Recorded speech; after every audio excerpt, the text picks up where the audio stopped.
Hello, welcome to Linear AutoCAD Tutorials. Don't forget to like and share this video and also subscribe to our channel for more design videos. In this video, we're going to be treating the rotate command, the scale command, and the mirror command. Let's dive in. For the rotate command, the shortcut is RO. RO on your keyboard and enter. The next thing you're supposed to do is to select the object you intend to rotate. I select this object and enter. Now we need to select the base point. Now the base point is the point at which the object would rotate from, which means that point is going to be static. So if I select this as my rotation point, currently my restriction is on, so let me deactivate it so that it can freely rotate. So if I'm satisfied with the rotation point, I can select it and it rotates. Let's Ctrl Z to have our object back.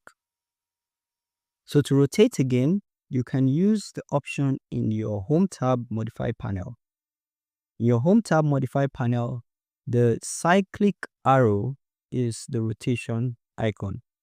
So when you select the rotation icon, it still requests that you select the object you want to rotate. Without selecting the object you want to rotate, you enter. The next option is for you to select the base point. Let's give this as our base point and it's free to rotate. Now while rotating, you can check your command line and there's an option for copy. If you want to create a copy of the object while retaining the original object, you can click on the copy option, and as you rotate, you can see that the original object is still present. And when you're done with that, you can just accept the reposition.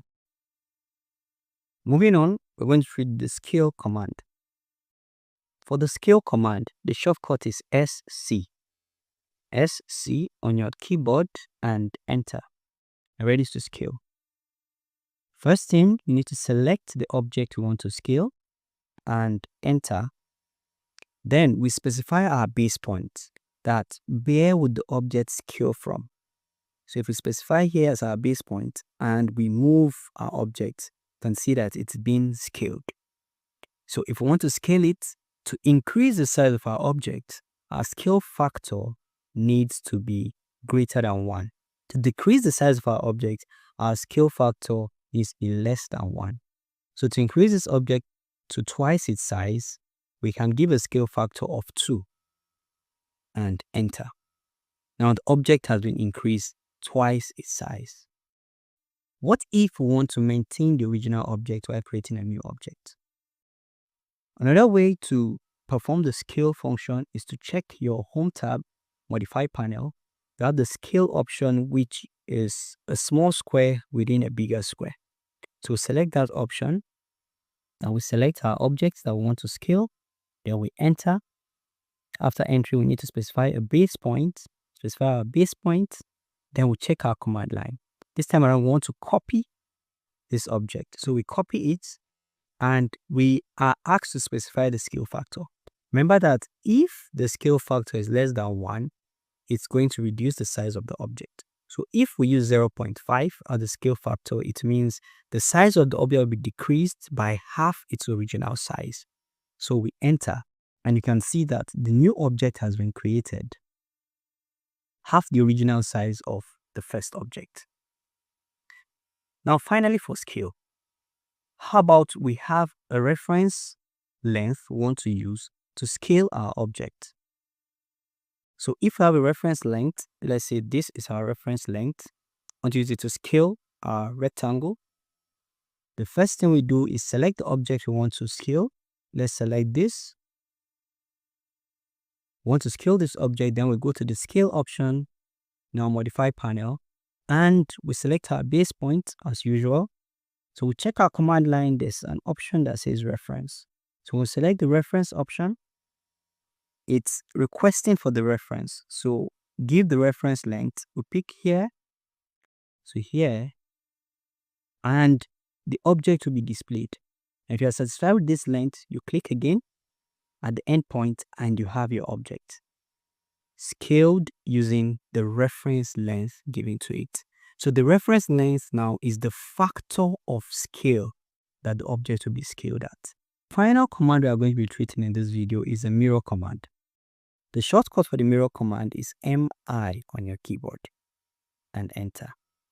After that, you select the object you want to mirror. Select this object and enter.